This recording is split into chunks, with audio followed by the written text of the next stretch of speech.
Hey, what's going on everyone and welcome to the Duel Sanctuary. My name is Rifaso and today we're taking a look at a new deck that came out of Legacy of Destruction, Shining Sarcophagus. The cards in this new archetype are inspired by the very last duel from the original Yu-Gi-Oh series, Yugi versus the Pharaoh. And this archetype contains a lot of cool new retrains of cards that Yugi used during that duel.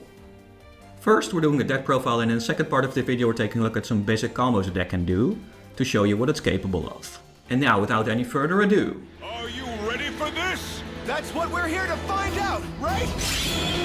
Let's duel! Alright.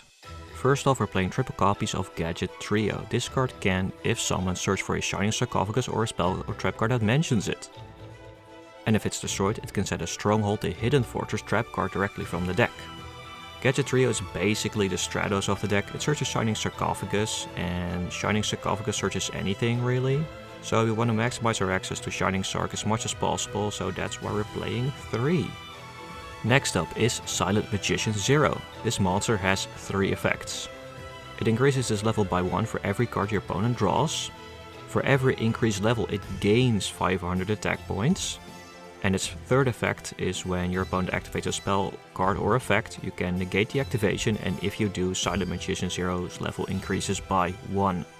So if you summon this on the first turn, pass it to your opponent, they draw a card, its level becomes 5 and its attack 1500. And if you negate a spell during their main phase, its level becomes 6 and its attack 2000. So this is definitely one of the best Yugi monsters we got to have a spell negate so easily accessible in the deck. We're also playing 2 copies of Silent Swordsman. This card is very similar to Silent Magician. Its level increases by 1 during every standby phase, so slightly different. And just like Silent Magician, it gains 500 attack for every extra level. And when the opponent targets a Shining Sarcophagus or a monster that mentions it with a card effect, you can negate it and increase this monster's level by 1. So this card's job is obviously to protect your Shining Sarcophagus at all times, because your deck basically doesn't function without it. We're also playing 2 more Marshmallow. You can special summon this card to the field on your opponent's turn if you control Shining Sarcophagus. It cannot be destroyed by battle and your opponent cannot attack any other monsters except for this one. And if it's destroyed by card effect, you can special summon another more Marshmallow from your hand, deck, graveyard or even banished. And if you do so, your opponent takes 1000. So some nice references to the original Marshmallow. It's not a great card by any means, you can replace this one for something else. But this deck profile is meant for more casual play, and I've had some fun with this card. Summoning it during my opponent's battle phase, they have maybe like 1 quick effect to destroy one, and then you just summon out another and they cannot destroy it. So definitely a cool monster for some more casual play.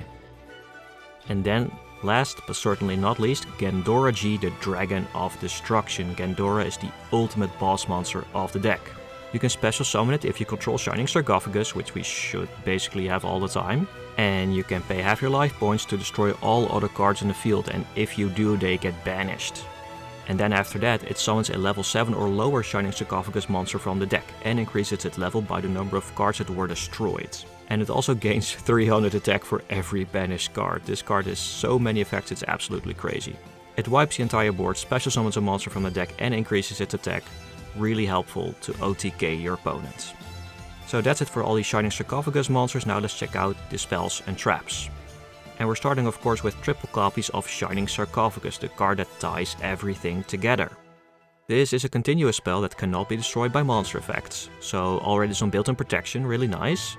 This also means it cannot be destroyed by your own Gandora's effect, so some nice synergy there. And during the main phase it searches for any card that mentions Shining Sarcophagus, so it basically searches anything in the deck except your generic cards. If your opponent special summons from the grave, you can discard a spell and then target one of those monsters and send it back to the graveyard. So also a nice little reference to the anime when Yugi revealed Monster Reborn in the gold sarcophagus, when Atem reborn Slifer from the graveyard to then send Slifer back to the grave.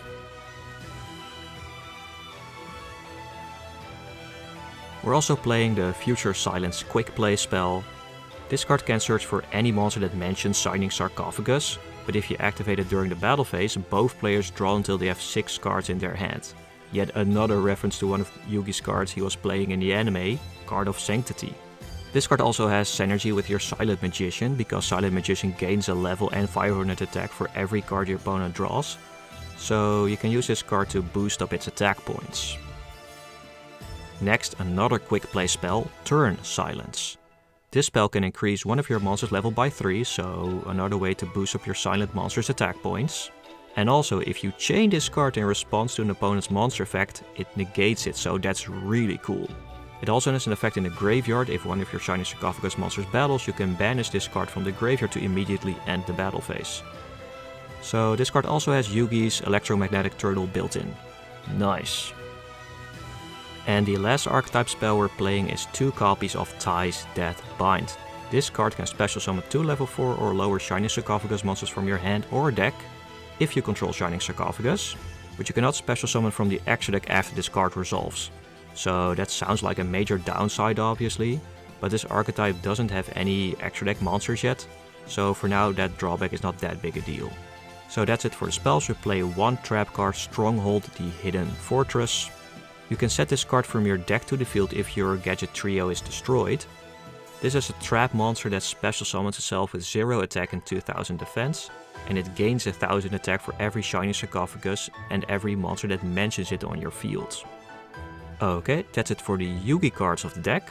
Up until now we're playing 24 cards. This archetype does not have a ton of support yet, so we have a lot of room to play other cards to boost our consistency and hand traps. The first one is 3 copies of Pot of Extravagance. This card banishes 6 random cards from your extra deck to then draw 2. I've been going back and forth between this one and Pot of Prosperity. I think I like Extravagance better because this deck is actually pretty good at going second, and I don't want to reduce the damage I do going second, so for now I'm using Extravagance. Next, 1 Called by the Grave and 1 Triple Tactics talent. I usually like to play 2 or 3 talents, but we're already playing Triple Pot of Extravagance, and Extravagance prevents you from drawing for the rest of the turn, so I feel like 1 is just fine. And 1 Called by the Grave to stop our opponent's hand traps. We're also playing Double Droplet to negate our opponent's monster effects. It's usually easy to search cards or have multiples of the same cards in our hand and or field, so sending some resources to the grave is not that big a deal in this deck. Now a couple of hand traps, Triple Ash Blossom to stop our opponent from searching, sending cards from the deck to the grave or special summon monsters from the deck. 2 copies of Ghost Ogre to destroy our opponent's monsters, spells or traps when they activate their effects. And last but certainly not least, 3 copies of Infinite Impermanence to negate our opponent's monster effects. And then for the last main deck card, there can be only 1. This continuous trap prevents both players from having more than 1 monster of the same type on the field. This synergizes well with the deck in its current form, cause every Sarcophagus monster is a different type. Trio Gadget is Machine, Silent Magician is a Spellcaster, Swordsman is a Warrior, Marshmallow a Fairy, and Gandora is a Dragon. So we can play under that lock pretty well. So that's it for the main deck. Now let's check out the extra deck. And this extra deck is just a toolbox with useful low link ratings and rank 4s, because we don't go into the extra deck that often because of Extravagance. And Ties That Bind prevents us from accessing the extra deck entirely. To keep the Yugi theme going, we're playing 1 copy of Blackluster Soldier, Soldier of Chaos, and also an Underworld Goddess. Blackluster Soldier cannot be targeted or destroyed by card effects if you use a level 7 or higher monster to summon it. And if you destroy the monster by battle, you can choose to gain 1500 attack, banish a card on the field, or attack twice on your next turn, so pretty versatile card. And Underworld Goddess, you can summon this card by using 1 monster your opponent controls, so this is a nice option to get rid of an opponent's unaffected monster that is very difficult to deal with. Next, a couple of Link 2s. Nightmare Cerberus, Lina the Light Charmer, and Nightmare Phoenix. Cerberus can destroy a special summoned monster in the main monster zone by discarding a card. Lina can reborn a light monster from your opponent's graveyard to your side of the field, and if it's destroyed it can search for a light monster with 1500 defense or lower. And Nightmare Phoenix can destroy a spell or trap card by discarding a card. And the last Link monsters we're playing are IP Masquerena and Nightmare Unicorn. We can use IP to link summon during our opponent's turn, and Unicorn can spin a card back into the deck by discarding a card. And you can replace any of these Link monsters with SP Little Knight, of course, if you have it.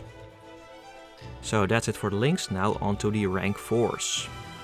First we have 1 Evil Swarm Exciton Knight, number 39 Utopia, and Utopia the Lightning. Exciton Knight can during our main phase or our opponent's battle phase, if the total amount of cards they have is more than you do, destroy all other cards in the field. And we need Utopia to make Utopia the Lightning. And Lightning can increase its attack to 5000 by detaching 2 materials when it attacks. So a nice option if you have to push for high damage. Next, 1 Tornado Dragon, Dugarus the Timeless, and Zeus Sky Thunder. Tornado Dragon can quick effect destroy a spell or trap on the field. Dugarus is very versatile to draw 2 and then discard 1, reborn a monster from the grave or double the attack of one of your monsters. And Zeus can quick effect wipe the entire field. And then the last extra deck cards are Abyss Dweller and Baguska. Dweller can turn off all the effects in your opponent's graveyard, and Baguska basically turns off every monster on the field except for Lynx. It switches every monster to defense, including your own, and every monster in defense cannot activate their effects. Really good card if you have to slow down your opponent. So that's it for the deck profile. Now let's take a look at what the deck can do.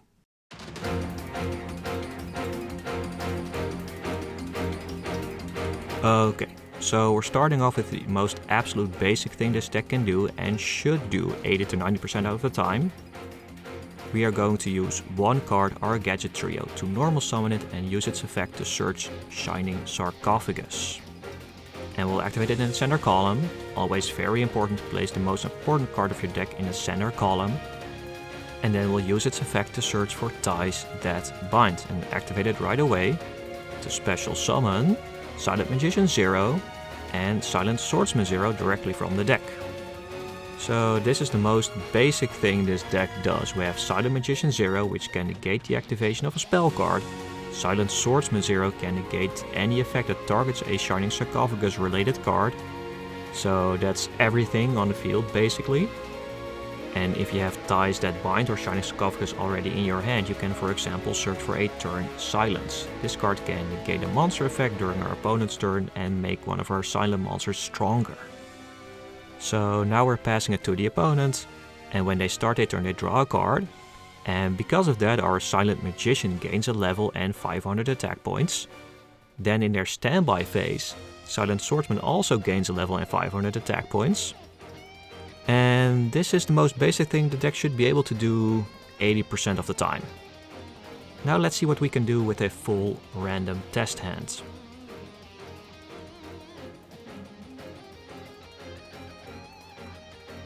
Okay, let's see what we're gonna draw. Impermanence, Future Silence, another Future Silence, Turn Silence, and Droplet. Okay, 4 spells and a trap.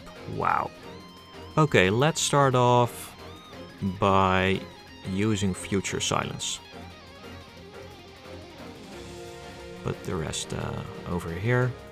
And use Future Silence to search Gadget Trio.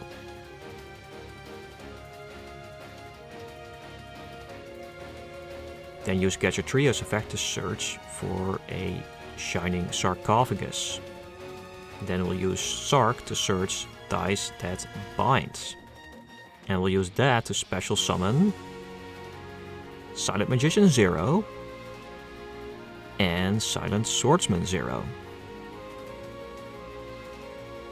Then these spells go to the graveyard, of course. So then we still have 4 cards left in our hand. Impermanence, Turn Silence, Droplet.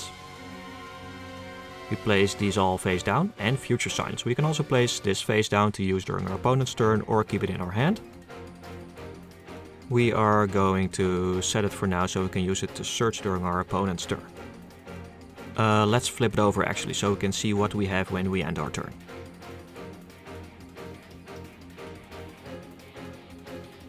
So we have Silent Magician 0, which can negate an effect that targets our Shining Sarcophagus and related cards. We have Silent Magician 0, which can negate a spell card.